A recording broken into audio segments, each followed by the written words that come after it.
Martha and I will ask follow-up questions, but the night really belongs to the people in this room and to people across the country who have submitted questions online. The people you see on this stage were chosen by the Gallup organization. They are all from the St. Louis area and told Gallup they haven't committed to a candidate. Each of them came here with questions they want to ask, and we saw those questions for the first time this morning. Anderson and I and our team from ABC and CNN are the only ones who have seen them. Both candidates will have 2 minutes to answer each audience and online question.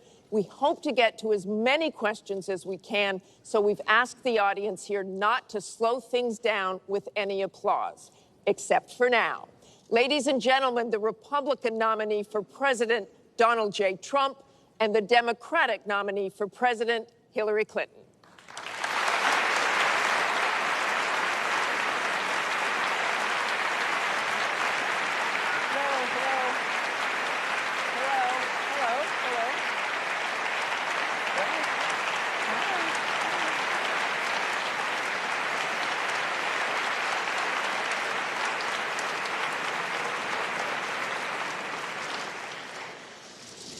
Thank you very much for being here. We're going to begin with a question from one of the members in our town hall. Each of you will have 2 minutes to respond to this question. Secretary Clinton, you won the coin toss, so you'll go first. Our first question comes from Patrice Brock. Patrice? Thank you and good evening. The last presidential debate could have been rated as MA, mature audiences, per TV parental guidelines. Knowing that educators assign viewing the presidential debates as students' homework, do you feel you are modeling appropriate and positive behavior for today's youth? Well, thank you. Are you a teacher? Yes, I think that that's a very good question because I've heard from lots of teachers and parents about some of their concerns about some of the things that are being said and done in this campaign. And I think it is very important for us to make clear to our children that our country really is great because we're good. And we are going to respect one another, lift each other up. We are going to be looking for ways to celebrate our diversity. And we are going to try to reach out to every boy and girl as well as every adult to bring them in to working on behalf of our country. I have a very positive and optimistic view about what we can do together. That's why the slogan of my campaign is Stronger Together. Because I think if we work together, if we overcome the divisiveness that sometimes sets Americans against one another, and instead we make some big goals, and I've set forth some big goals, getting the economy to work for everyone, not just those at the top, making sure that we have the best education system from preschool through college and making it affordable, and so much else. If we set those goals and we go together to try to achieve them, there's nothing, in my opinion, that America can't do. So that's why I hope that we will come together in this campaign. Obviously, I'm hoping to earn your vote. I'm hoping to be elected in November. And I can promise you, I will work with every American. I want to be the president for all Americans, regardless of your political beliefs, where you come from, what you look like, your religion. I want us to heal our country and bring it together, because that's, I think, the best way for us to get the future that our children and our grandchildren deserve. Secretary Clinton, thank you. Mr. Trump, you have 2 minutes. Well, I actually agree with that. I agree with everything she said. I began this campaign because I was so tired of seeing such foolish things happen to our country.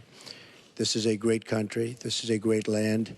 I've gotten to know the people of the country over the last year and a half that I've been doing this as a politician. I cannot believe I'm saying that about myself, but I guess I have been a politician. And my whole concept was to make America great again. When I watch the deals being made, when I watch what's happening with some horrible things like Obamacare, where your health insurance and health care is going up by numbers that are astronomical, 68%, 59%, 71%. When I look at the Iran deal and how bad a deal it is for us, it's a one-sided transaction where we're giving back $150 billion to a terrorist state, really the #1 terrorist state. We've made them a strong country. from really a very weak country just 3 years ago. When I look at all of the things that I see and all of the potential that our country has, we have such tremendous potential, whether it's in business and trade, where we're doing so badly. Last year, we had an almost $800 billion trade deficit. In other words, trading with other countries, we had an $800 billion deficit. It's hard to believe. Inconceivable. You say, who's making these deals? We're going to make great trade deals. We're going to have a strong border. We're going to bring back law and order. Just today, policeman was shot, 2 killed, and this is happening on a weekly basis. We have to bring back respect to law enforcement. At the same time, we have to take care of people on all sides. We need justice. But I want to do things that haven't been done, including fixing and making our inner cities better for the African-American citizens that are so great, and for the Latinos, Hispanics. And I look forward to doing it. It's called Make America Great Again. Thank you, Mr. Trump. The question from Patrice was about, are you both modeling positive and appropriate behaviors for today's youth? We received a lot of questions online, Mr. Trump, about the tape that was released on Friday. As you can imagine, you called what you said locker room banter. You described kissing women without consent, grabbing their genitals. That is sexual assault. You bragged that you have sexually assaulted women. Do you understand that? No, I didn't say that at all. I don't think you understood what was said. This was locker room talk. I'm not proud of it. I apologize to my family. I apologize to the American people. Certainly, I'm not proud of it. But this is locker room talk. You know, when we have a world where you have ISIS chopping off heads, where you have, and frankly, drowning people in steel cages, where you have wars and horrible, horrible sights all over, where you have so many bad things happening. This is like medieval times. We haven't seen anything like this, the carnage all over the world. And they look and they see. Can you imagine the people that are, frankly, doing so well against us with ISIS? And they look at our country and they see what's going on. Yes, I'm very embarrassed by it. I hate it. But it's locker room talk, and it's one of those things. I will knock the hell out of ISIS. We're going to defeat ISIS. ISIS happened a number of years ago in a vacuum that was left because of bad judgment. And I will tell you, I will take care of ISIS. So, Mr. And Trump, we should get on to much more important things and much bigger things. Just for the record, though, are you saying that what you said on that bus 11 years ago, that you did not actually kiss women without consent or grope women without consent? I have great respect for women. Nobody has more respect for women than I do. So for the record, you're saying you never did that? I said things that, frankly, you hear these things are said. And I was embarrassed by it, but I have tremendous respect for women. Have you ever done those women things? Have respect for me. And I will tell you, no, I have not. And I will tell you that I'm going to make our country safe. We're going to have borders in our country, which we don't have now. People are pouring into our country, and they're coming in from the Middle East and other places. We're going to make America safe again. We're going to make America great again, but we're going to make America safe again. And we're going to make America wealthy again, because if you don't do that, it sounds harsh to say, but we have to build up the wealth of our nation. Right now, other nations are taking our jobs and they're taking our wealth. Thank you, Mr. And Trump. that's what I want to talk about. Secretary Clinton, do you want to respond? Well, like everyone else, I've spent a lot of time thinking over the last 48 hours about what we heard and saw. You know, with prior Republican nominees for president, I disagreed with them on politics, policies, principles, but I never questioned their fitness to serve. Donald Trump is different. I said starting back in June that he was not fit to be president and commander-in-chief. And many Republicans and independents have said the same thing. What we all saw and heard on Friday was Donald talking about women, what he thinks about women, what he does to women. And he has said that the video doesn't represent who he is, but I think it's clear to anyone who heard it that it represents exactly who he is, because we've seen this throughout the campaign. We have seen him insult women. We've seen him rate women on their appearance, ranking them from 1 to 10. We've seen him embarrass women on TV and on Twitter. We saw him after the first debate spend nearly a week denigrating a former Miss Universe in the harshest, most personal terms. So, yes, this is who Donald Trump is. But it's not only women, and it's not only this video that raises questions about his fitness to be our president, because he has also targeted immigrants, African Americans, Latinos, people with disabilities, POWs, Muslims, and so many others.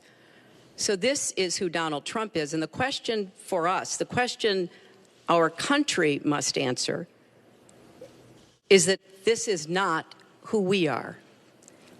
That's why, to go back to your question, I want to send a message, we all should, to every boy and girl, and indeed to the entire world, that America already is great, but we are great because we are good. And we will respect one another, and we will work with one another, and we will celebrate our diversity. These are very important values to me, because this is the America that I know and love. And I can pledge to you tonight that this is the America that I will serve if I'm so fortunate enough to become your president. And we want to get to some questions Well, am I from allowed to online. respond to that? I assume I am. Yes, you can respond to that. It's just words, folks. It's just words. Those words, I've been hearing them for many years. I heard them when they were running for the Senate in New York, where Hillary was going to bring back jobs to upstate New York, and she failed. I've heard them where Hillary is constantly talking about the inner cities of our country, which are a disaster, education-wise, job-wise, safety-wise, in every way possible. I'm going to help the African Americans. I'm going to help the Latinos, Hispanics. I am going to help the inner cities. She's done a terrible job for the African Americans. She wants their vote, and she does nothing, and then she comes back 4 years later. We saw that firsthand when she was a United States Senator. She campaigned where the primary part of her campaign. I want to get to audience questions and online questions. So she's allowed to do that, but I'm not allowed to respond. You're going to get to Sounds respond fair. right now. Well, that sounds fair.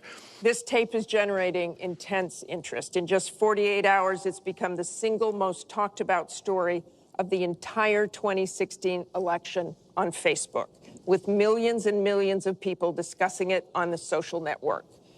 As we said a moment ago, we do want to bring in questions from voters around the country via social media, and our first stays on this topic.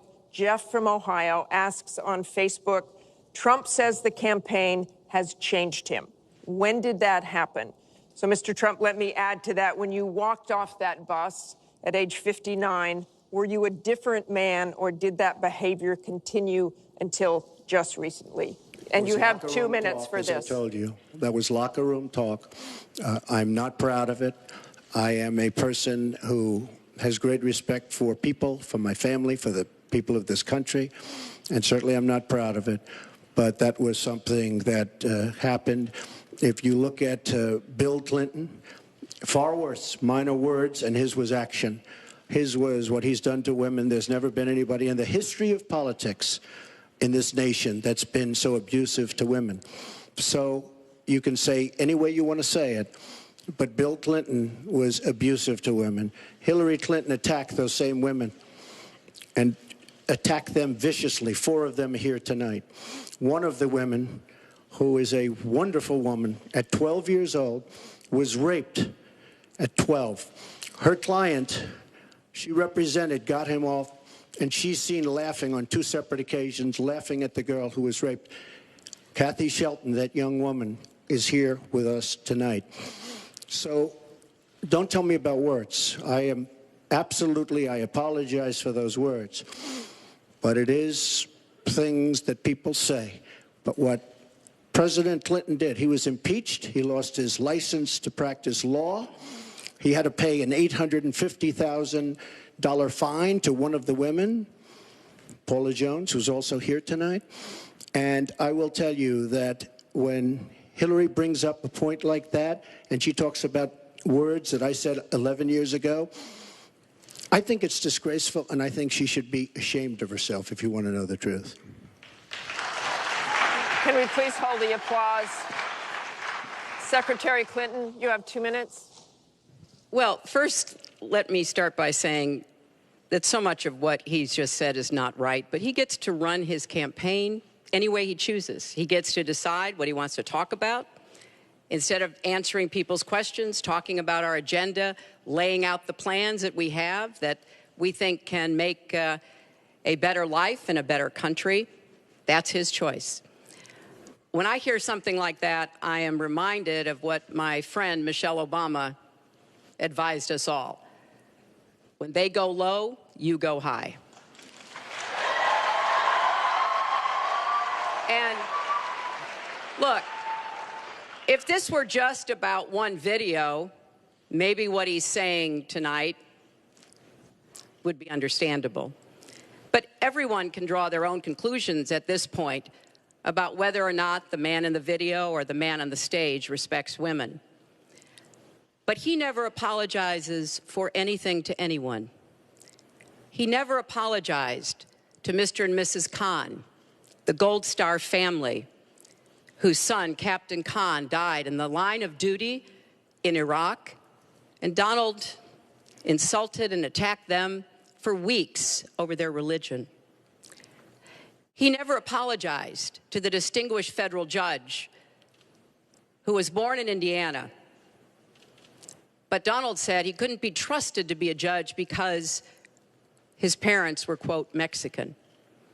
He never apologized to the reporter that he mimicked and mocked on national television and our children were watching. And he never apologized for the racist lie that President Obama was not born in the United States of America. He owes the president an apology. He owes our country an apology. And he needs to take responsibility for his actions and his words.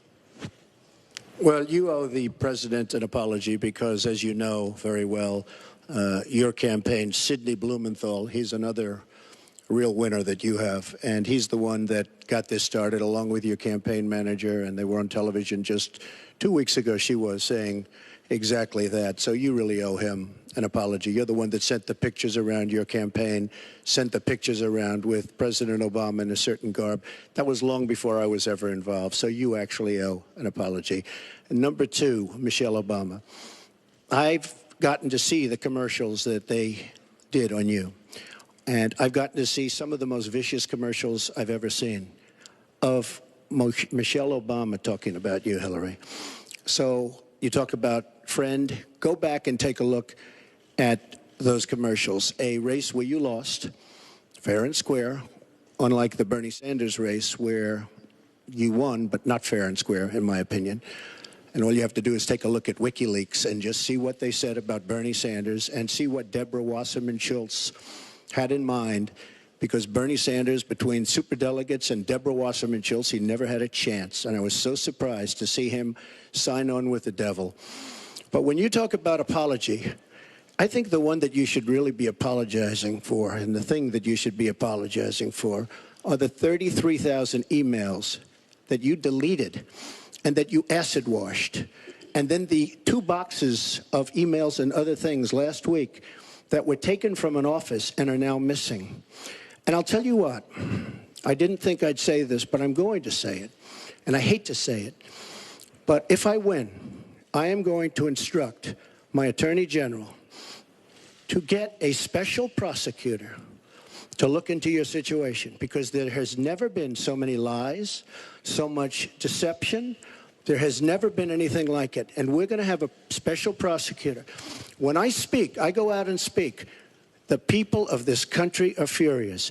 In my opinion, the people that have been long-term workers at the FBI are furious. There has never been anything like this where emails and you get a subpoena, and after getting the subpoena, you delete 33,000 emails. And then you acid wash them or bleach them, as you would say, a very expensive process.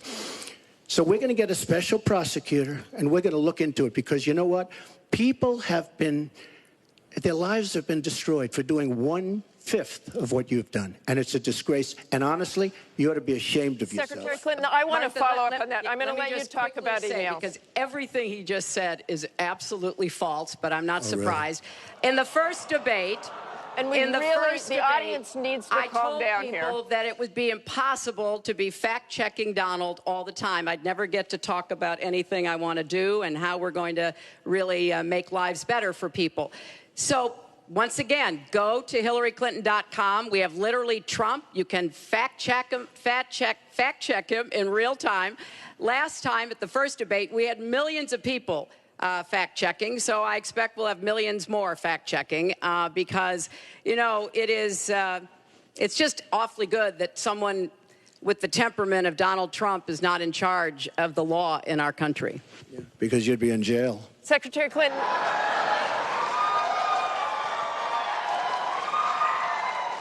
We want to remind the audience to please not talk out loud. Please do not applaud. You're just wasting time. And Secretary Clinton, I do want to follow up on emails. You've said your handling of your emails was a mistake. You disagreed with FBI Director James Comey, calling your handling of classified information, quote, extremely careless. The FBI said that there were 110 classified emails that were exchanged, 8 of which were top secret, and that it was possible hostile actors did gain access to those emails. You don't call that extremely careless?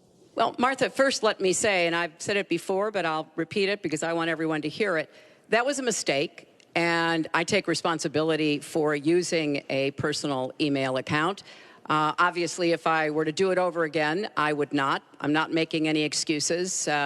It was a mistake, and I am very sorry about that. But I think it's also important to point out where there are some misleading accusations from critics and others. After a year-long investigation, there is no evidence that anyone hacked the server I was using, and there is no evidence that anyone can point to at all, anyone who says otherwise has no basis, that any classified material ended up in the wrong hands. I take classified materials very seriously, and always have. When I was on the Senate Armed Services Committee, I was privy to a lot of classified material. Obviously, as Secretary of State, I had some of the most important secrets that we possess, such as going after bin Laden. So I am very committed to taking classified information seriously. And as I said, there is no evidence that any classified information ended up in the wrong hands. Okay, we're going to move on. And yet, she didn't know the letter C on a document, right? She didn't even know what that letter meant. You know, it's amazing. I'm watching Hillary go over facts, and she's going after fact after fact, and she's lying again because she said what she did with emails was fine. You think it was fine to delete 33,000 emails? I don't think so. She said the 33,000 emails had to do with her daughter's wedding, number one, and a yoga class. Well, maybe we'll give 3 or 4 or 5 or something. 33,000 emails deleted. And now she's saying there wasn't anything wrong. And more importantly, that was after getting a subpoena. That wasn't before. That was after. She got it from the United States Congress. And I'll be honest, I am so disappointed in congressmen, including Republicans, for allowing this to happen. Our Justice Department, where her husband goes onto the back of an airplane for 39 minutes, talks to the Attorney General days before a ruling is going to be made on her case. But for you to say that there was nothing wrong with you deleting 39,000 emails, again, you should be ashamed of yourself. What you did, and this is after getting a subpoena from the United States Congress. We have to move on. Secretary Clinton, you can respond, and then we got to move on. We want to give the audience a chance put here. in jail, let alone after getting a subpoena from the United States Secretary Congress. Clinton, you can respond, then we have to move on to an audience question. Look, it's just not true, and so please you go didn't delete them? Allow her to respond, please. Personal emails, not official. 33,000? Well, we turned over 35,000, so Oh, yeah. it was. What about the other 15,000? Please allow her to respond. She didn't talk while you talked. Yes, that's true. I didn't. Because you I have didn't nothing in to the say. first debate, and I'm going to try not to in this debate because I'd like to get to the questions that the people have brought here tonight to talk to us about. And get off this question. Okay, Donald, I know you're into big diversion tonight, anything to avoid talking about your campaign and the way it's exploding and the way Republicans are leaving you. But let's let's at see what least happens focus Allow her to on some of respond. the Let's see what issues happens. that people care about tonight. Let's get to their question. We have a question here from Ken Karpowitz. He has a question about health care. Ken? I'd like to know, Anderson, why aren't you bringing up the emails? I'd like to know. Why aren't you We getting brought up to the the bottom? emails. No, it hasn't. It hasn't. And it hasn't been finished at all. Ken Karpowitz has a question. It's nice to 1 on 3. Thank you. Affordable Care Act, known as Obamacare, it is not affordable. Premiums have gone up, deductibles have gone up, co-pays have gone up, prescriptions have gone up, and the coverage has gone down. What will you do to bring the costs down and make coverage better? That first one goes to Secretary Thank Clinton you. because you started out the last one to the audience. If he wants to start, he can start. This- No, go ahead, Donald. No, I'm a gentleman, Hillary. Go ahead. Secretary Clinton? Well, I think Donald was about to say he's going to solve it by repealing it and getting rid of the Affordable Care Act. And I'm going to fix it because I agree with you. Premiums have gotten too high, co-pays, deductibles, prescription drug costs. And I've laid out a series of actions that we can take to try to get those costs down. But here's what I don't want people to forget. When we're talking about reining in the costs, which has to be the highest priority of the next president, when the Affordable Care Act passed, it wasn't just that 20 million people got insurance who didn't have it before, but that in and of itself was a good thing. I meet these people all the time, and they tell me what a difference having that insurance meant to them and their families.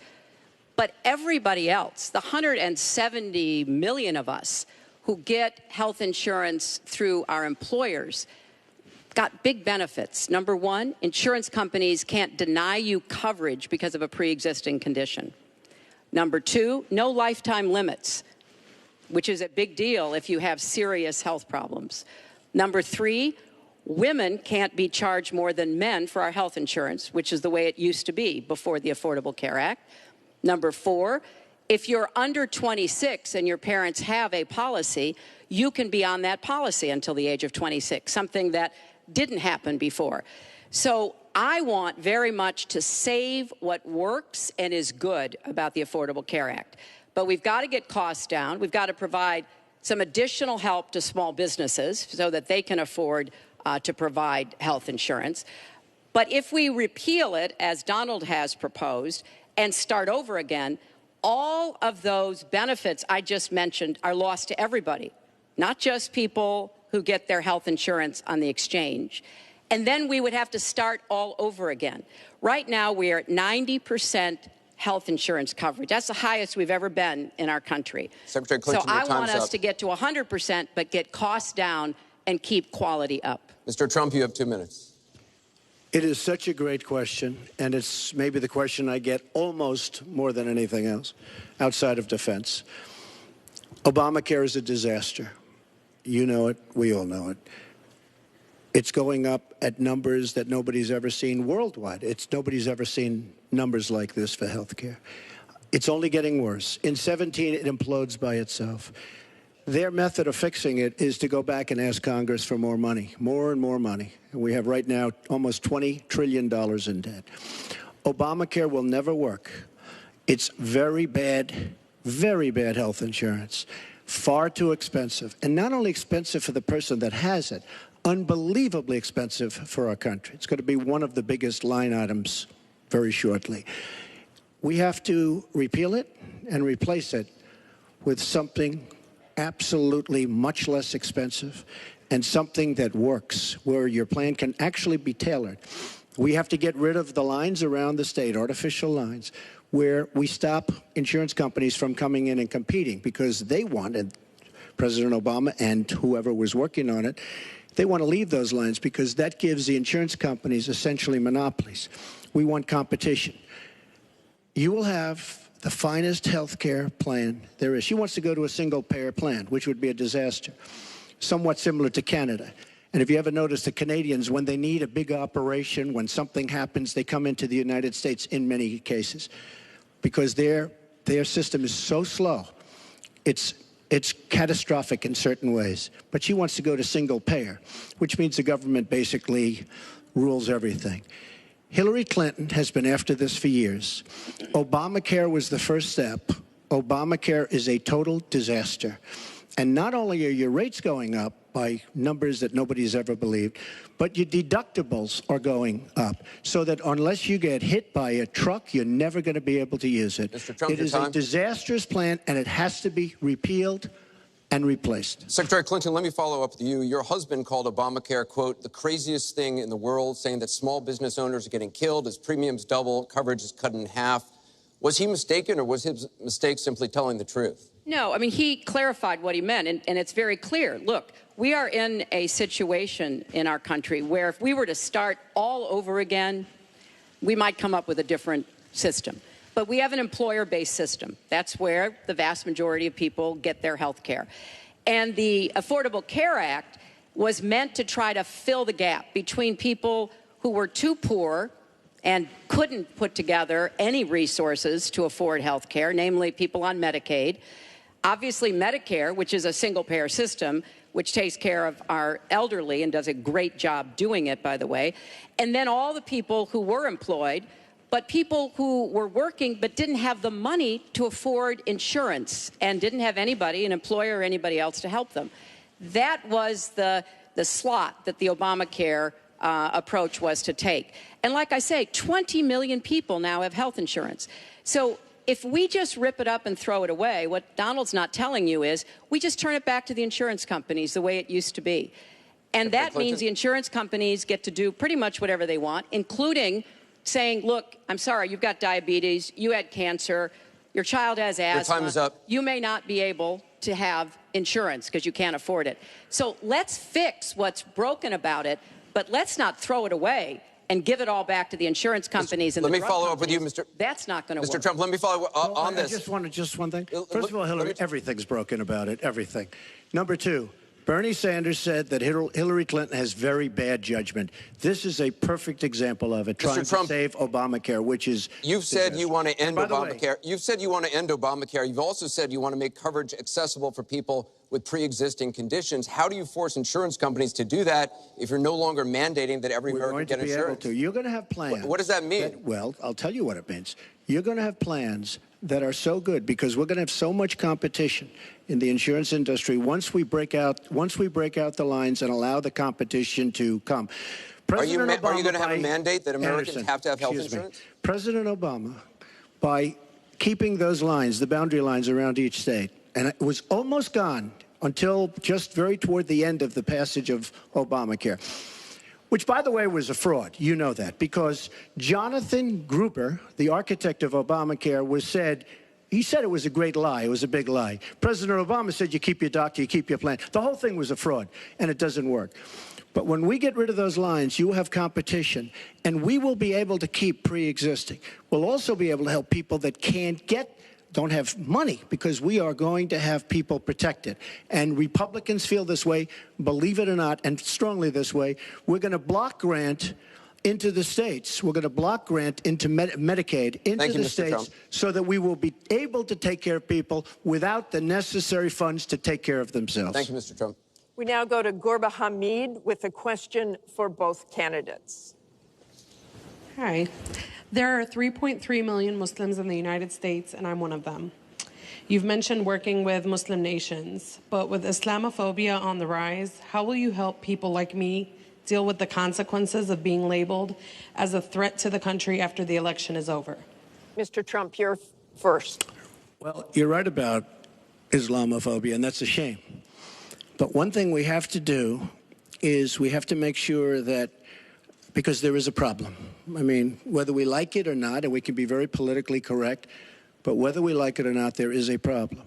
And we have to be sure that Muslims come in and report when they see something going on. When they see hatred going on, they have to report it. As an example, in San Bernardino, many people saw the bombs all over the apartment of the two people that killed 14 and wounded many, many people. Horribly wounded. They'll never be the same. Muslims have to report the problems when they see them. And, you know, there's always a reason for everything. If they don't do that, it's a very difficult situation for our country. Because you look at Orlando, and you look at San Bernardino, and you look at the World Trade Center, go outside, you look at Paris, look at that horrible, these are radical Islamic terrorists. And she won't even mention the word, and nor will President Obama. He won't use the term radical Islamic terrorism. Now, to solve a problem, you have to be able to state what the problem is, or at least say the name.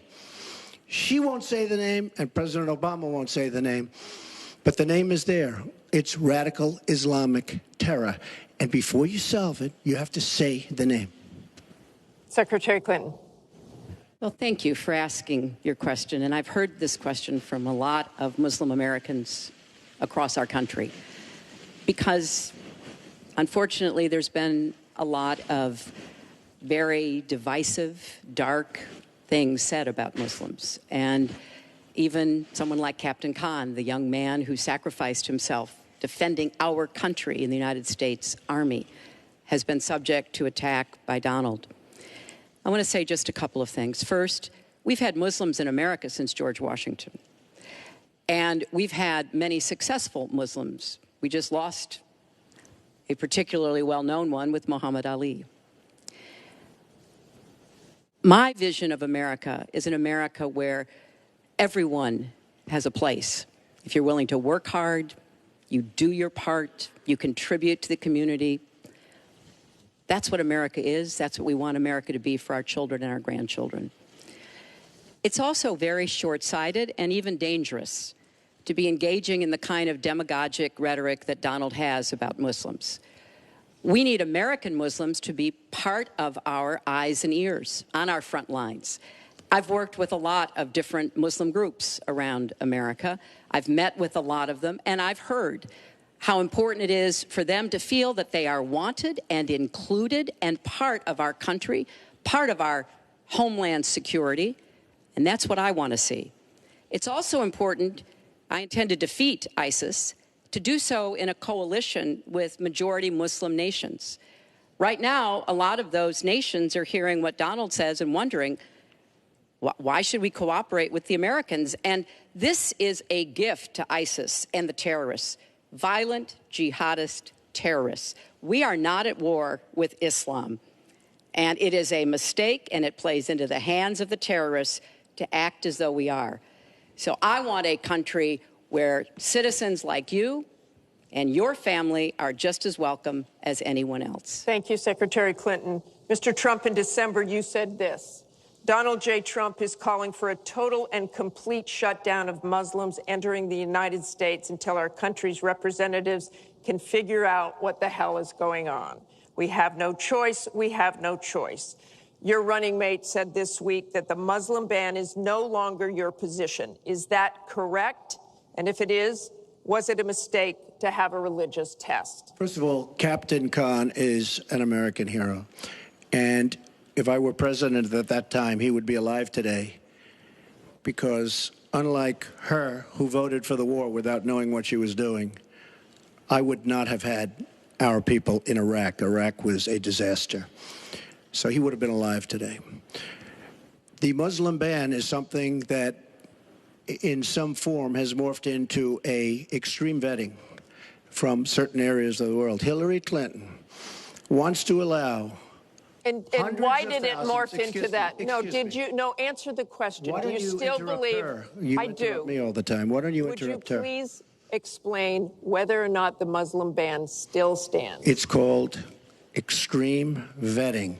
We are going to areas like Syria, where they're coming in by the tens of thousands because of Barack Obama, and Hillary Clinton wants to allow a 550% increase over Obama.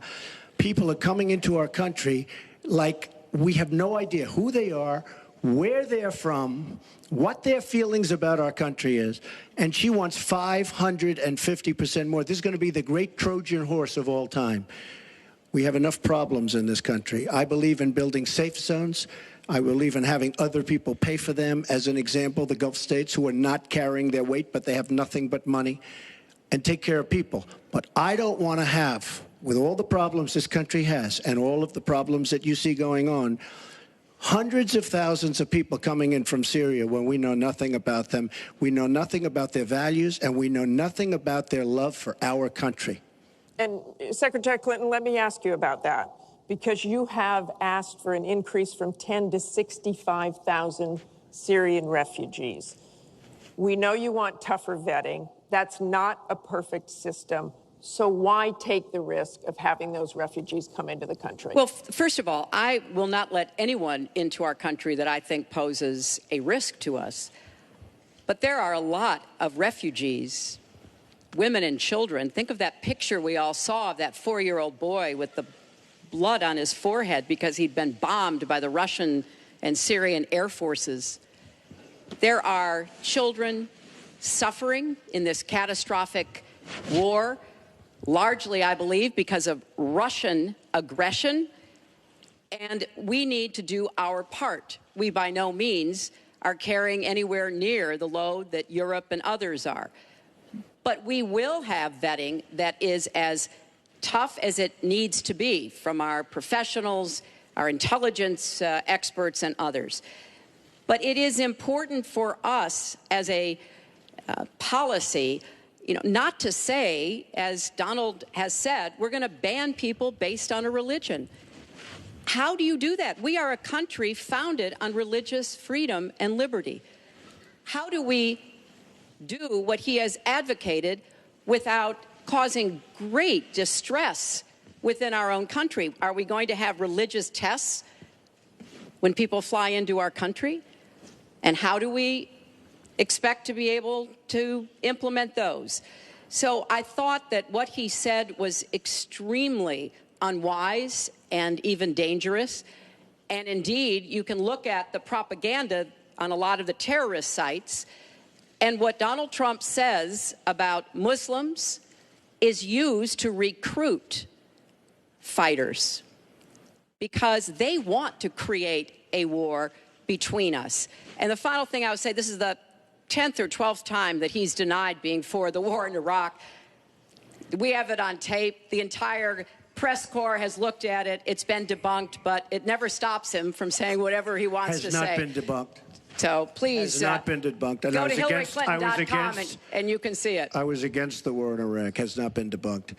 And you voted for it, and you shouldn't have. Well, I just want to There's been lots of fact-checking on that. I'd like to move on to an online question. She just went about 25 seconds over her time. Could I just respond to this, please? Very quickly, please. Hillary Clinton, in terms of having people come into our country, we have many criminal illegal aliens. When we want to send them back to their country says we don't want them. In some cases, they're murderers, drug lords, drug problems, and they don't want them. And Hillary Clinton, when she was Secretary of State, said, that's okay, we can't force it into their country. Let me tell you, I'm going to force them right back into their country. They're murderers and some very bad people. And I will tell you very strongly, when Bernie Sanders said she had bad judgment, she has really bad judgment, because we are letting people into this country that are going to cause problems and crime like you've never seen. We're also letting drugs pour through our southern border at a record clip, and it shouldn't be allowed to happen. ICE just endorsed me. They've never endorsed a presidential candidate. The Border Patrol agents, 16,500, just recently endorsed me. And they endorsed me because I understand the border. She doesn't. She wants amnesty for everybody. Come right in, come right over. It's a horrible thing she's doing. She's got bad judgment, and honestly, so bad that she should never be president of the United States. That I can tell you. Thank you, Mr. Trump. I want to move on. This next question comes from the public through the Bipartisan Open Debate Coalition's online forum, where Americans submitted questions that generated millions of votes. This question involves WikiLeaks' release of purported excerpts of Secretary Clinton's paid speeches, which she has refused to release, and one line in particular in which you, Secretary Clinton, purportedly say you need both a public and private position on certain issues. So, two from Virginia asks, is it okay for politicians to be two-faced? Is it acceptable for a politician to have a private stance on issues? Secretary Clinton, well, your 2 minutes. Right. As I recall, that was something I said about Abraham Lincoln after having seen the wonderful Steven Spielberg movie called Lincoln. It was a master class watching President Lincoln get the Congress to approve the 13th Amendment. It was principled and it was strategic. And I was making the point that it is hard sometimes to get the Congress to do what you want to do, and you have to keep working at it. And yes, President Lincoln was trying to convince some people. He used some arguments. Convincing other people, he used other arguments. That was a great, I thought, a great display of presidential leadership. But, you know, let's talk about what's really going on here, Martha, because our intelligence community just came out and said in the last few days that the Kremlin, meaning Putin and the Russian government, are directing the attacks, the hacking on American accounts to influence our election. And WikiLeaks is part of that, as are other sites where the Russians hack information. We don't even know if it's accurate information, and then they put it out. We have never in the history of our country been in a situation where an adversary, a foreign power, is working so hard to influence the outcome of the election. And believe me, they're not doing it to get me elected. They're doing it to try to influence the election for Donald Trump. Now, maybe because he has praised Putin, maybe because he says he agrees with a lot of what Putin wants to do, maybe because he wants to do business in Moscow. I don't know the reasons. But we deserve answers. And we should demand that Donald release all of his tax returns so that people can see what are the entanglements and the financial relationships we're going to get to that later. That he has Secretary with Clinton, Russians and you're out other of time. foreign powers. Well, I think I should Mr. respond Trump. because it's so ridiculous. Look, now she's blaming, she got caught in a total lie. Her papers went out to all her friends at the banks, Goldman Sachs and everybody else, and she said things, WikiLeaks, that just came out, and she lied. Now she's blaming the lie on the late, great Abraham Lincoln. That's one that I haven't. Okay, Honest Abe. Honest Abe never lied. That's the good thing. That's the big difference between Abraham Lincoln and you. That's a big, big difference. We're talking about some difference. But as far as other elements of what she was saying, I don't know, Putin. I think it would be great if we got along with Russia because we could fight ISIS together, as an example. But I don't know, Putin. But I notice anytime anything wrong happens, they like to say, the Russians. She doesn't know if it's the Russians doing the hacking. Maybe there is no hacking. But they always blame Russia. And the reason they blame Russia is because they think they're trying to tarnish me with Russia. I know nothing about Russia. I know about Russia, but I know nothing about the inner workings of Russia. I don't deal there. I have no businesses there. I have no loans from Russia. I have a very, very great balance sheet, so great that when I did the old post office on Pennsylvania Avenue, the United States government, because of my balance sheet, which they actually know very well, chose me to do the old post office between the White House and Congress, chose me to do the old post office. One of the primary things, in fact, perhaps the primary thing, was balance sheet. But I have no loans with Russia. You could go to the United States government and they would probably tell you that because they know my sheet very well. In order to get that development, I had to have. Now, the taxes are a very simple thing. As soon as I have, first of all, I pay hundreds of millions of dollars in taxes. Many of her friends took bigger deductions. Warren Buffett took a massive deduction. Soros, who's a friend of hers, took a massive deduction. Many of the people that are giving her all this money that she can do many more commercials than me took massive deductions. I pay hundreds of millions of dollars in taxes. But as soon as my routine audit's finished, I'll release my returns. I'll be very proud to. They're Thank you, actually Mr. Trump. We've got we're on turn, actually, the topic of taxes. We have a question from Spencer Moss. Spencer? Good evening. My question is, what specific tax provisions will you change to ensure the wealthiest Americans pay their fair share in taxes? Mr. Trump, you have 2 minutes. Well, one thing I do is get rid of carried interest. One of the greatest provisions for people like me, to be honest with you. I give up a lot when I run because I knock out the tax code. And she could have done this years ago, by the way. She was a United States senator. She complains that Donald Trump took advantage of the tax code. Well, Why didn't she change it? Why didn't you change it when you were a senator? The reason you didn't is that all your friends take the same advantage that I do. And I do. You have provisions in the tax code that, frankly, we could change. But you wouldn't change it because all of these people give you the money so you can take negative ads on Donald Trump. And I say that about a lot of things. You know, I've heard Hillary complaining about so many different things over the years. Oh, we should have done this. But she's been there for 30 years. She's been doing this stuff.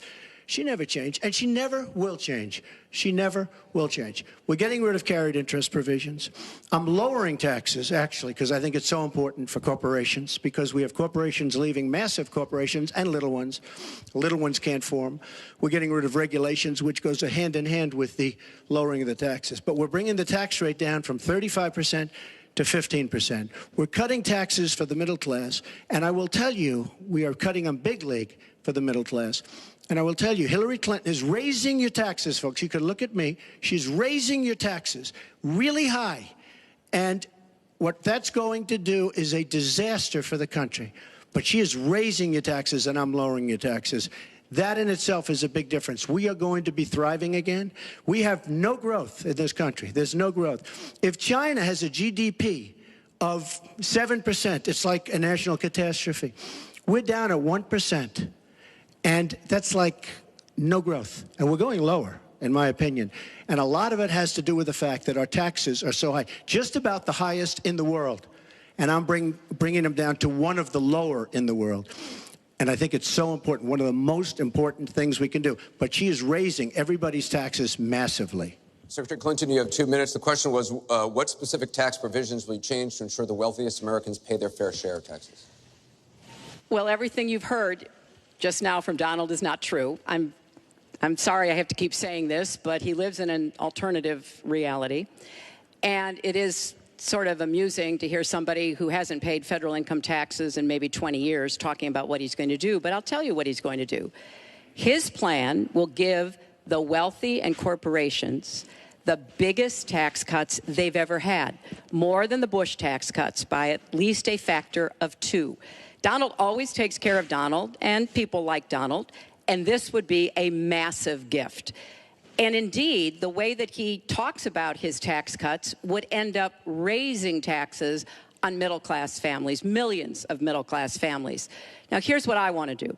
I have said nobody who makes less than $250,000 a year, and that's the vast majority of Americans, as you know, will have their taxes raised, because I think we've got to go where the money is. And the money is with people who've taken advantage of every single break in the tax code. And yes, when I was a senator, I did vote to close corporate loopholes. I voted to close, I think, one of the loopholes he took advantage of when he claimed $1 billion loss that enabled him to avoid paying taxes. I want to have a tax on people who are making $1 million. It's called the Buffett rule. Yes, Warren Buffett is the one who's gone out and said somebody like him should not be paying a lower tax rate than his secretary. I want to have a surcharge on incomes above $5 million. We have to make up for lost times, because I want to invest in you. I want to invest in hardworking families. And I think it's been unfortunate, but it's happened, that since the Great Recession, the gains have all gone to the top. And we need to reverse that. People like Donald, who paid 0 in taxes, 0 for our vets, 0 for our military, 0 for health and education. That is wrong. And we're going to make sure that nobody, no corporation and no individual, can get away without paying his fair share to support our country. Mr. Trump, I want to give you the chance to respond. I just want to tell our viewers what she's referring to. In the last month, taxes were the #1 issue on Facebook for the first time in the campaign. The New York Times published 3 pages of your 1995 tax returns. They show you claimed a $916 million loss, which means you could have avoided paying personal federal income taxes for years. You've said you pay state taxes, employee taxes, real estate taxes, property taxes. You have not answered, though, a simple question. Did you use that $916 million loss to avoid paying personal federal income taxes for years? Of course I do. Of course I do.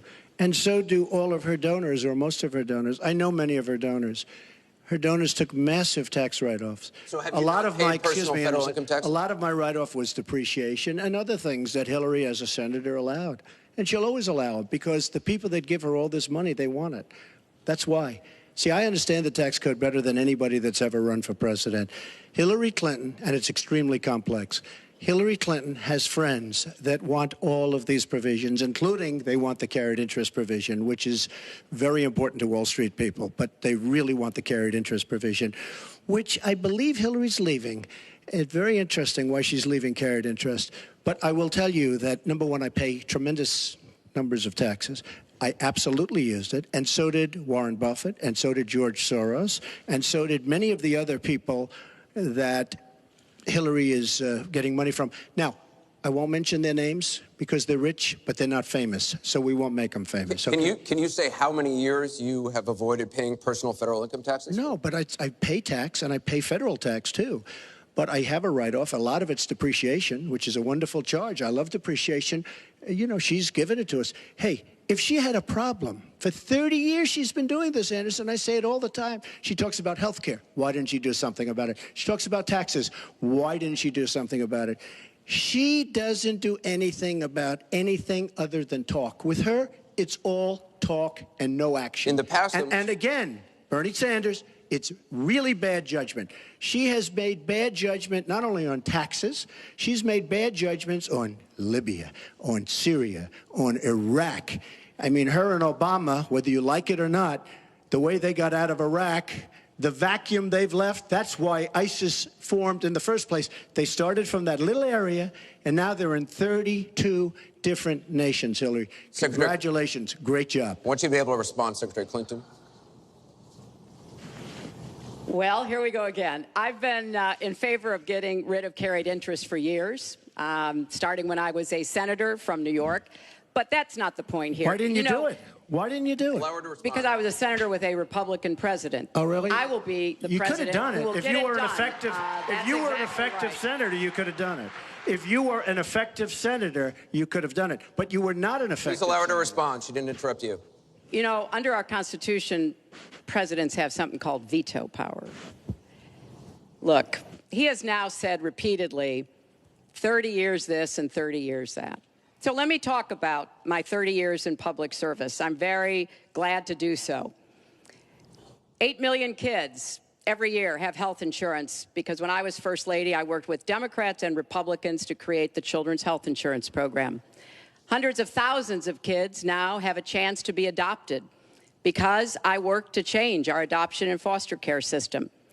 After 9/11, I went to work with Republican mayor, governor, and president to rebuild New York and to get health care for our first responders who were suffering because they had run toward danger and gotten sickened by it. Hundreds of thousands of National Guard and Reserve members have health care because of work that I did. And children have safer medicines because I was able to pass a law that required the dosing to be more carefully done. When I was Secretary of State, I went around the world advocating for our country, but also advocating for women's rights, to make sure that women had a decent chance to have a better life, and negotiated a treaty with Russia to lower nuclear weapons. 400 pieces of legislation have my name on it as a sponsor or co-sponsor when I was a senator for 8 years. I worked very hard and was very proud to be reelected in New York by an even bigger margin than I had been elected the first time. And as president, I will take that work, that bipartisan work, that finding common ground, because you have to be able to get along with people to get things done in Washington. Thank you, Secretary. And I've proven that I can. And for 30 years, I've produced results for people. Thank you, Secretary. We're going to move on to Syria. Both of you have mentioned that. She said a lot of things. I think we should we can, be allowed no, to maybe Mr. Trump, we're going to go on. This is about the audience. Disaster as a senator. Mr. Trump, we're going to move on.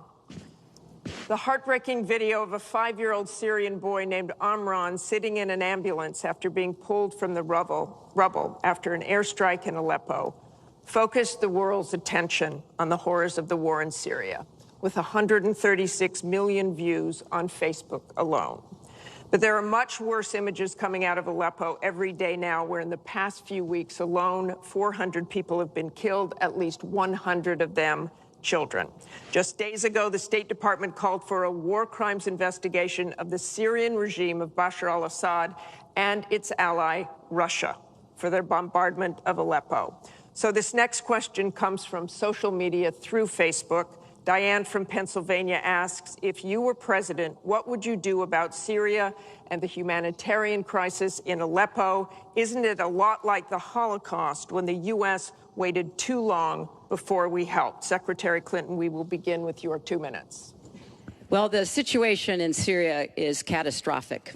And every day that goes by, we see the results of the regime by Assad in partnership with the Iranians on the ground, the Russians in the air, bombarding places, in particular Aleppo, where there are hundreds of thousands of people, probably about 250,000 still left. And there is a determined effort by the Russian Air Force to destroy Aleppo in order to eliminate the last of the Syrian rebels who were really holding out against the Assad regime. Russia hasn't paid any attention to ISIS. They're interested in keeping Assad in power. So when I was Secretary of State, advocated, and I advocate today, a no-fly zone and safe zones. We need some leverage with the Russians because they're not going to come to the negotiating table for a diplomatic resolution unless there is some leverage over them. And we have to work more closely with our partners and allies on the ground. But I want to emphasize that what is at stake here is the ambitions and the aggressiveness of Russia. Russia has decided that it's all in Syria, and they've also decided who they want to see become president of the United States, too, and it's not me. I've stood up to Russia. I've taken on Putin and others, and I would do that as president. I think wherever we can cooperate with Russia, that's fine, and I did as Secretary of State. That's how we got a treaty reducing nuclear weapons. It's how we got the sanctions on Iran that put a lid on the Iranian nuclear program without firing a single shot. So I would go to the negotiating table with more leverage than we have now. But I do support the effort to investigate for crimes, war crimes committed by the Syrians and the Russians and try to hold them accountable. Thank you, Secretary Clinton. First of all, Mr. she Trump. was there as Secretary of State with the so-called line in the sand, which... No, I wasn't. I was gone. I hate to interrupt you, but you were in contact, point, excuse me. At some point, we need to do some You were in total contact here. with the White House. And perhaps, sadly, Obama probably still listened to you. I don't think he'd be listening to you very much anymore. Obama draws the line in the sand. It was laughed at all over the world what happened. Now, with that being said, she talks tough against Russia. But our nuclear program has fallen way behind, and they've gone wild with their nuclear program. Not good. Our government shouldn't have allowed that to happen. Russia is new in terms of nuclear. We are old, we're tired, we're exhausted in terms of nuclear. A very bad thing. Now, she talks tough. She talks really tough against Putin and against Assad. She talks in favor of the rebels. She doesn't even know who the rebels are. You know, every time we take rebels, whether it's in Iraq or anywhere else, we're arming people. And you know what happens? They end up being worse than the people. Look at what she did in Libya with Gaddafi.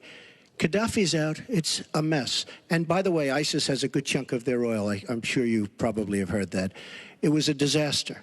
Because the fact is, almost everything she's done in foreign policy has been a mistake, and it's been a disaster. But if you look at Russia, just take a look at Russia, and look at what they did this week, where I agree she wasn't there, but possibly she's consulted. We sign a peace treaty. Everyone's all excited. Well, what Russia did with Assad, and by the way, with Iran, who you made very powerful with the dumbest deal perhaps I've ever seen in the history of deal-making, the Iran deal with $150 billion, with the $1.7 billion in cash, which is enough cash to fill up this room. But look at that deal. Iran now and Russia are now against us. So she wants to fight. She wants to fight for rebels. There's only one problem. You don't even know who the rebels are. Mr. Trump, so Mr. what's Trump, the purpose? your 2 minutes and one thing is I have up. to say, your 2 minutes I don't is like up. Assad at all, but Assad is killing ISIS. Russia is killing ISIS, and Iran is killing ISIS. And those three have now lined up because of our weak foreign policy. Mr. Trump, let me repeat the question. If you were president, What would you do about Syria and the humanitarian crisis in Aleppo? And I want to remind you what your running mate said. He said provocations by Russia need to be met with American strength, and that if Russia continues to be involved in airstrikes along with the Syrian government forces of Assad, the United States of America should be prepared to use military force to strike the military targets of the Assad regime. Okay. He and I haven't spoken, and I disagree. I disagree. You disagree with your running mate. I think we have to knock out ISIS. Right now, Syria is fighting ISIS. We have people that want to fight both at the same time. But Syria is no longer Syria. Syria is Russia, and it's Iran, who she made strong, and Kerry and Obama made into a very powerful nation and a very rich nation very, very quickly, very, very quickly. I believe we have to get ISIS. We have to worry about ISIS before we can get too much more involved. She had a chance to do something with Syria. They had a chance. And that was the line. What do you think will happen if Aleppo falls? I think Aleppo is a disaster humanitarian-wise. What do you think will happen if it falls? I think that it basically has fallen, okay? It basically has fallen. Let me tell you something. You take a look at Mosul. The biggest problem I have with the stupidity of our foreign policy. We have Mosul. They think a lot of the ISIS leaders are in Mosul. So we have announcements coming out of Washington and coming out of Iraq. We will be attacking Mosul in 3 weeks or 4 weeks. Well, all of these bad leaders from ISIS are leaving Mosul. Why can't they do it quietly? Why can't they do the attack, make it a sneak attack, and after the attack is made, inform the American public that we've knocked out the leaders, we've had a tremendous success. People leave. Why do they have to say we're going to be attacking Mosul within the next 4 to 6 weeks, which is what they're saying? How stupid is our country? There are sometimes reasons the military does that. Psychological warfare. I can't think of any. I can't think of any. It might be to help get civilians out. And we have, look, I have 200 generals and admirals who endorse me. I have 21 Congressional Medal of Honor recipients who endorse me. We talk about it all the time. They understand. Why can't they do something secretively where they go in and they knock out the leadership? Why would these people stay there? I've been reading now for weeks. Tell me what your strategy I've been reading now is. for weeks about Mosul, that it's the harbor of where, between Raqqa and Mosul. This is where they think the ISIS leaders are. Why would they be staying? They're not staying there anymore. They're gone. Because everybody's talking about how Iraq, which is us with our leadership, goes in to fight Mosul. Now, with these 200 admirals and generals, they can't believe it. All I say is this: General George Patton, General Douglas MacArthur are spinning in their grave at the stupidity of what we're doing in the Middle East. I'm going to go to Secretary Clinton. Secretary Clinton, you want Assad to go. You advocated arming rebels, but it looks like that may be too late for Aleppo. You talk about diplomatic efforts. Those have failed. Ceasefires have failed. Would you introduce the threat of U.S. military force beyond a no-fly zone against the Assad regime to back up diplomacy? I would not use American ground forces in Syria. I think that would be a very serious mistake. I don't think American troops should be holding territory, which is what they would have to do as an occupying force. I don't think that is a smart strategy. I do think the use of special forces, which we're using, the use of enablers and trainers in Iraq, which has had some positive effects, are very much in our interests. And so I do support what is happening. But what would you do differently than President Obama is doing? Martha, I hope that by the time I hope by the time I am president, that we will have pushed ISIS out of Iraq. I do think that there is a good chance that we can take Mosul.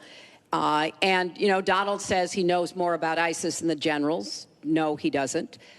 There are a lot of very important planning going on, and some of it is to signal to the Sunnis in the area, as well as Kurdish Peshmerga fighters, that we all need to be in this, and that takes a lot of planning and preparation. I would go after Baghdadi. I would specifically target Baghdadi, because I think our targeting of al-Qaeda leaders, and I was involved in a lot of those operations, highly classified ones, made a difference. So I think that could help. I would also consider arming the Kurds. The Kurds have been our best partners in Syria as well as Iraq. And I know there's a lot of concern about that in some circles, but I think they should have the equipment they need so that Kurdish and Arab fighters on the ground are the principal way that we take Raqqa after pushing ISIS out of Iraq. Thank you very much. We're going to You know, move it's on. funny, she went over a minute over, and you don't stop her. When I go 1 second over, it's like You a had big deal. many It's answers. really very We've interesting. got a question over here from James Carter. Mr. Carter?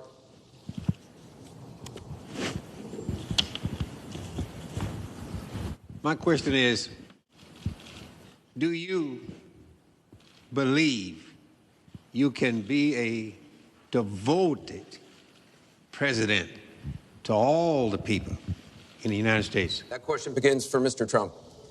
Absolutely. I mean, she calls our people deplorable, a large group, and irredeemable. I will be a president for all of our people, and I'll be a president that will turn our inner cities around and will give strength to people and will give economics to people and will bring jobs back, because NAFTA, signed by her husband, is perhaps the greatest disaster trade deal in the history of the world, not in this country. It stripped us of manufacturing jobs. We lost our jobs. We lost our money. We lost our plants. It is a disaster. And now she wants to sign TPP, even though she says now she's for it. She called it the gold standard. And by the way, at the last debate, she lied, because it turned out that she did say the gold standard, and she said she didn't say it. They actually said that she lied, okay? And she lied, but she's lied about a lot of things. I would be a president for all of the people, African Americans, the inner cities. Devastating what's happening to our inner cities. She's been talking about it for years. As usual, she talks about it, nothing happens. She doesn't get it done. Same with the Latino Americans, the Hispanic Americans, the same exact thing. They talk, they don't get it done. You go into the inner cities and you see it's 45% poverty. African Americans now, 45% poverty in the inner cities. The education is a disaster. Jobs are essentially non-existent. I mean, it's, you know, and I've been saying at big speeches where I have 20 and 30,000 people, what do you have to lose? It can't get any worse. And she's been talking about the inner cities for 25 years. Nothing's going to ever happen. Let me tell you, if she's president of the United States, nothing's going to happen. It's just going to be talk. And all of her friends, the taxes we were talking about, and I would just get it by osmosis. She's not doing any me favors. But by doing all the others favors, she's doing me favors. Mr. Trump, thank you. But I will tell you, she's all talk. It doesn't get done. All you have to do is take a look at her Senate run. Take a look at upstate New York. Your 2 minutes is up. Secretary Clinton, It turned out 2 to be a minutes. disaster. You have 2 minutes, Secretary Clinton. Well, 67% of the people voted to reelect me when I ran for my second term, and I was very proud and very humbled by that. Mr. Carter, I have tried my entire life to do what I can to support children and families. You know, right out of law school, I went to work for the Children's Defense Fund, and Donald talks a lot about, you know, the 30 years I've been in public service. I'm proud of that. You know, I started off as a young lawyer working against discrimination against African American children in schools and in the criminal justice system. I worked to make sure that kids with disabilities could get a public education, something that I care very much about. I have worked with Latinos. One of my first jobs in politics was down in South Texas, registering Latino citizens to be able to vote.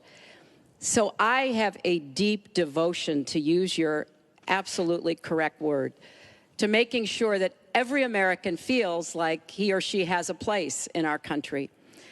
And I think when you look at the letters that I get, a lot of people are worried that maybe they wouldn't have a place in Donald Trump's America. They write me, and one woman wrote me about her son, Felix. She adopted him from Ethiopia when he was a toddler. He's 10 years old now. This is the only country he's ever known. And he listens to Donald on TV, and he said to his mother one day, will he send me back to Ethiopia if he gets elected? You know, children listen to what is being said, to go back to the very, very first question. And there's a lot of fear that, in fact, teachers and parents are calling it the Trump effect. Bullying is up. A lot of people are feeling, uneasy. A lot of kids are expressing their concerns. So first and foremost, I will do everything I can to reach out to everybody, Secretary Democrats, Clinton. Republicans, independents, people across our country. If you don't vote for me, I still want to be your president. Your I 2 want to minutes be is the up. best president I can be for every American. Secretary Clinton, your 2 minutes is up. I want to follow up on something that Donald Trump actually said to you, a comment you made last month. You said that half of Donald Trump's supporters are, quote, deplorables, racist, sexist, homophobic, xenophobic, Islamophobic. You later said you regretted saying half. You didn't express regret for using the term deplorables.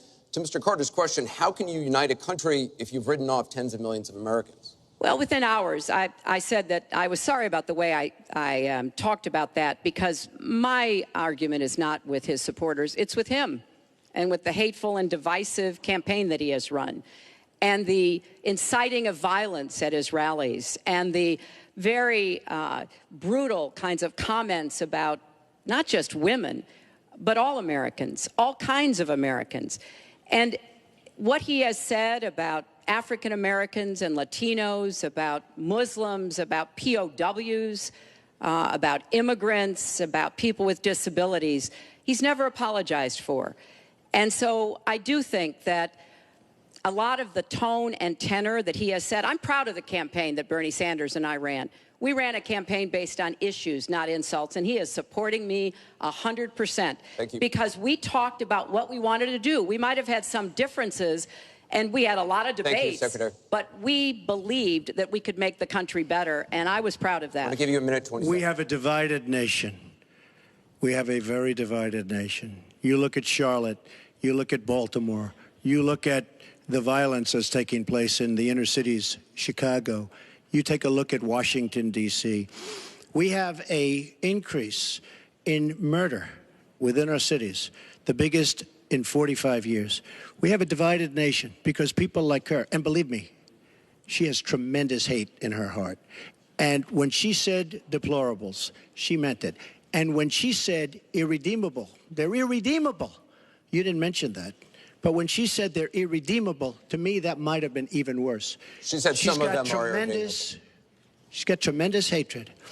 And this country cannot take another 4 years of Barack Obama. And that's what you're getting with her. Mr. Trump, let me follow up with you. In 2008, you wrote in one of your books that the most important characteristic of a good leader is discipline. You said if a leader doesn't have it, quote, he or she won't be one for very long. In the days after the first debate, you sent out a series of tweets from 3 a.m. to 5 a.m., including one that told people to check out a sex tape. Is that the discipline of a good leader? No, it wasn't check out a sex tape. It was just take a look at the person that she built up to be this wonderful Girl Scout, who was no Girl Scout. You mentioned By the way, sex just so tape. you understand, when she said 3 o'clock in the morning, take a look at Benghazi. She said, who's going to answer the call at 3 o'clock in the morning? Guess what? She didn't answer because when Ambassador Stevens... The question is that the 600 discipline of a good leader? 600 times. Well, she said she was awake at 3 o'clock in the morning. And she also sent a tweet out at 3 o'clock in the morning, but I won't even mention that. But she said she'll be awake. Who's going to... The famous thing, we're going to answer our call at 3 o'clock in the morning. Guess what happened? Ambassador Stevens sent 600 requests for help. And the only one she talked to was Sidney Blumenthal, who's her friend and not a good guy, by the way.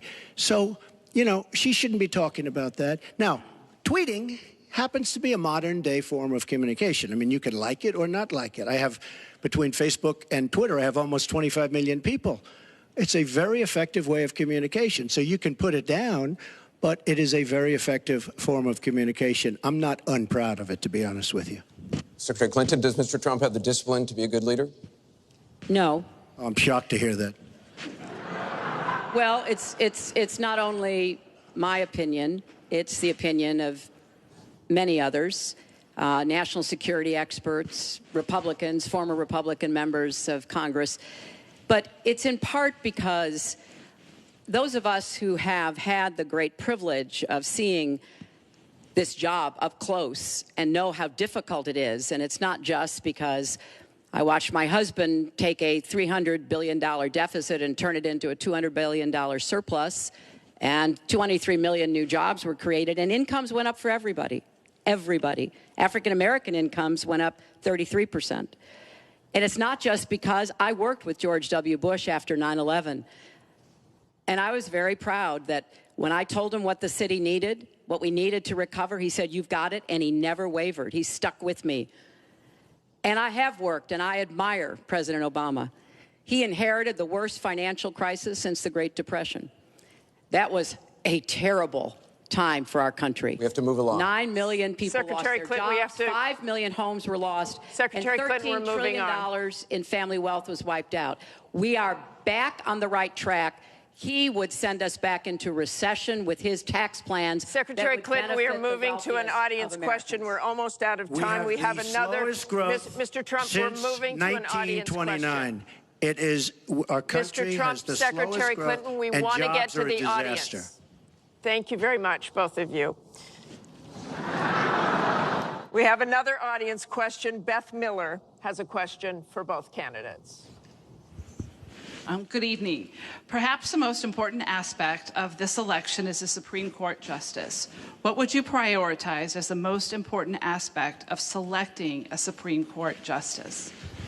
We begin with your 2 minutes, Secretary Clinton. Thank you. Well, you're right. This is one of the most important issues in this election. I want to appoint Supreme Court justices who understand the way the world really works, who have real-life experience, who have not just been in a big law firm and maybe clerked for a judge and then gotten on the bench, but maybe they tried some more cases. They actually understand what people are up against, because I think the current court has gone in the wrong direction. And so I would want to see the Supreme Court reverse Citizens United and get dark, unaccountable money out of our politics. Donald doesn't agree with that. I would like the Supreme Court to understand that voting rights are still a big problem in many parts of our country, that we don't always do everything we can to make it possible for people of color and older people and young people to be able to exercise their franchise. I want a Supreme Court that will stick with Roe v. Wade and a woman's right to choose, and I want a Supreme Court that will stick with marriage equality. Now, Donald has put forth the names of some people that he would consider. And among the ones that he has suggested are people who would reverse Roe v. Wade and reverse marriage equality. I think that would be a terrible mistake and would take us backwards. I want a Supreme Court that doesn't always side with corporate interests. I want a Supreme Court that understands because you're wealthy and you can give more money to something doesn't mean you have any more rights or should have any more rights than anybody else. So I have very clear views about what I want to see to change the balance on the Supreme Court. And I regret deeply that the Senate has not done its job, and they have not permitted a vote on the person that President Obama, a highly qualified person, they've not given him a vote to be able to have the full complement of 9 Supreme Court justices. I think that was a dereliction of duty. I hope that they will see their way to doing it, but if I am so fortunate enough as to be president, I will immediately move to make sure that we fill that. We have 9 Thank justices you, Secretary and they Clinton. get to work on behalf of our people. Thank you. You're out of time, Mr. Trump. Justice Scalia, great judge, died recently, and we have a vacancy. I am looking to appoint judges very much in the mold of Justice Scalia. I'm looking for judges, and I've actually picked 20 of them, so that people would see, highly respected, highly thought of, and actually very beautifully reviewed by just about everybody, but people that will respect the Constitution of the United States. And I think that this is so important. Also, the Second Amendment, which is totally under siege by people like Hillary Clinton. They'll respect the Second Amendment and what it stands for, what it represents. So important to me. Now, Hillary mentioned something about contributions, just so you understand. So I will have, in my race, more than $100 million put in of my money, meaning I'm not taking all of this big money from all of these different corporations like she's doing. What I ask is this. So I'm putting in more than, by the time it's finished, I'll have more than $100 million invested. Pretty much self-funding mine. We're raising money for the Republican Party, and we're doing tremendously on the small donation, $61 average or so. I asked Hillary, why doesn't she made $250 million by being in office. She used the power of her office to make a lot of money. Why isn't she funding, not for $100 million, but why don't you put 10 or 20 or 25 or $30 million into your own campaign? It's $30 million less for special interests that will tell you exactly what to do. And it would really, I think, be a nice sign to the American public. Why aren't you putting some money in? You have a lot of it. You've made a lot of it because of the fact that you've been in office. You made a lot of it while you were Secretary of State, actually. So why aren't you putting money into your own campaign? I'm just curious. Well, thank you very much. Thank you. We're going to get on to one more question. The question was about the Supreme Court, and I just want to quickly say, very quickly, I respect the Second Amendment, but I believe there should be comprehensive background checks, and we should close the gun show loophole and close the online loophole. We have one more question, Mrs. Clinton, as we possibly can. We have one more question from Ken Bone about energy policy. Ken? What steps will your energy policy take to meet our energy needs while at the same time remaining environmentally friendly and minimizing job loss for fossil power plant workers? Mr. Trump, 2 minutes. Absolutely. I think it's such a great question because energy is under siege by the Obama administration, under absolute siege. The EPA, Environmental Protection Agency, is killing these energy companies. And foreign companies are now coming in, buying so many of our different plants and then rejiggering the plant so that they can take care of their oil. We are killing, absolutely killing our energy business in this country. Now, I'm all for alternative forms of energy, including wind, including solar, etc.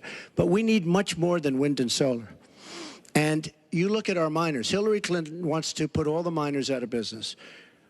There is a thing called clean coal. Coal will last for 1,000 years in this country.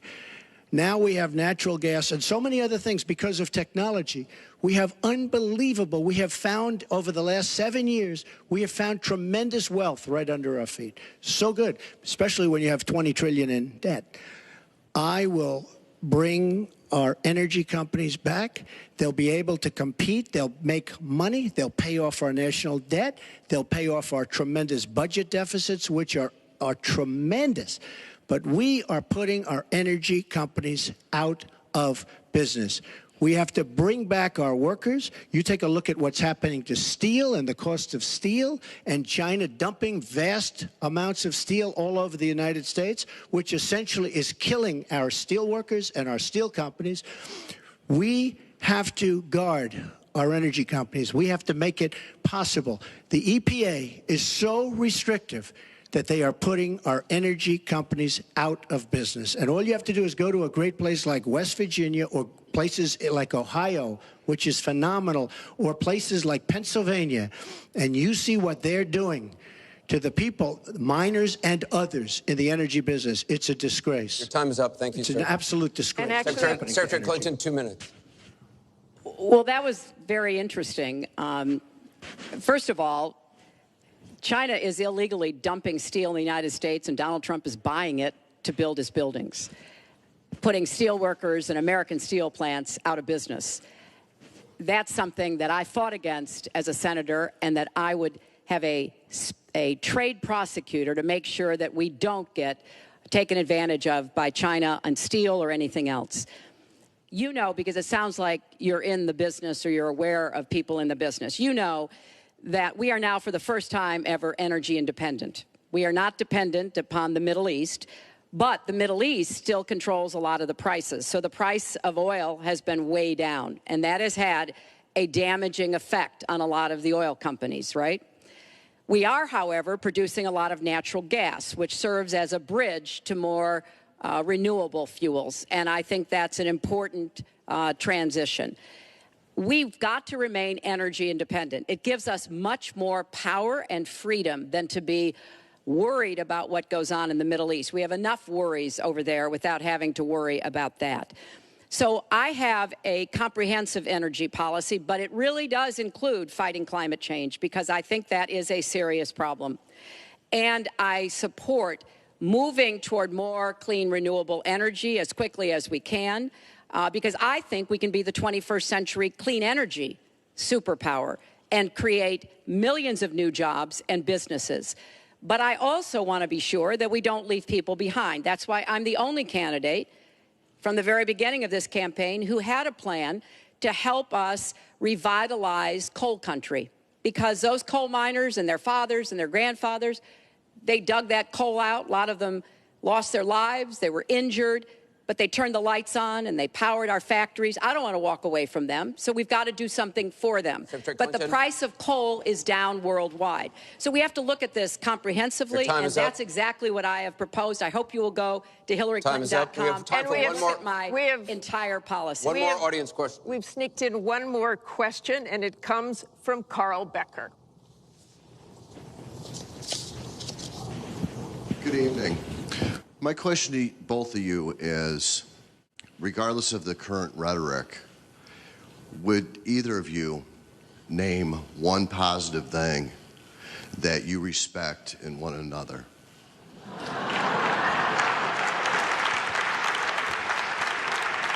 Mr. Trump, would you like to go first? Well, I certainly will, because I think that's a very fair and important question. Look, I respect his children. His children are incredibly able and devoted, and I think that says a lot about Donald. I don't agree with nearly anything else he says or does, but I do respect that. And I think that is something that, as a mother and a grandmother, is very important to me. So I believe that this election has become, in part, so conflict-oriented, so intense, because there's a lot at stake. This is not an ordinary time, and this is not an ordinary election.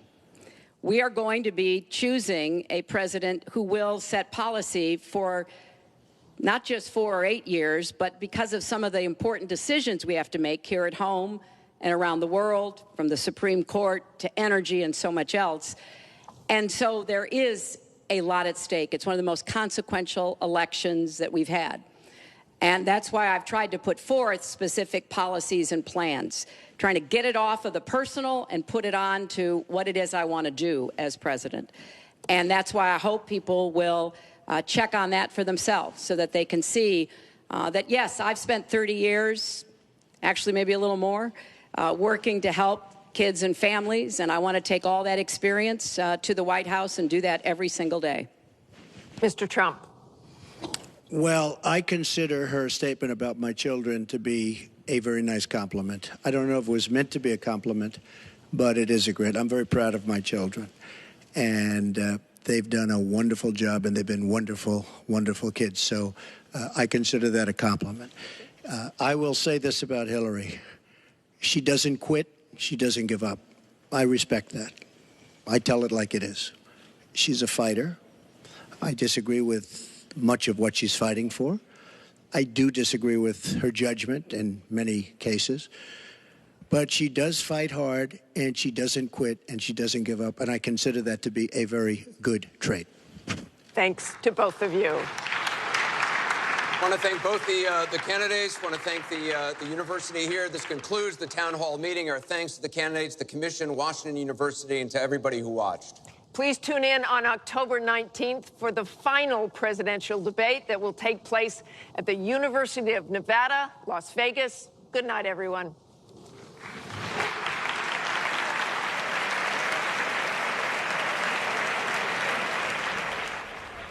There you have it. The second face-off between Secretary Clinton and Mr. Trump is now over. Started on a rather contentious note. They did not shake hands. They did not shake hands. They did just shake hands at the end, though. Yeah. They did. Well, it ended on kind of a lovely, optimistic note. I don't know about you guys. I'm feeling my feelings right now. Can you say some nice things about Dan that you really admire?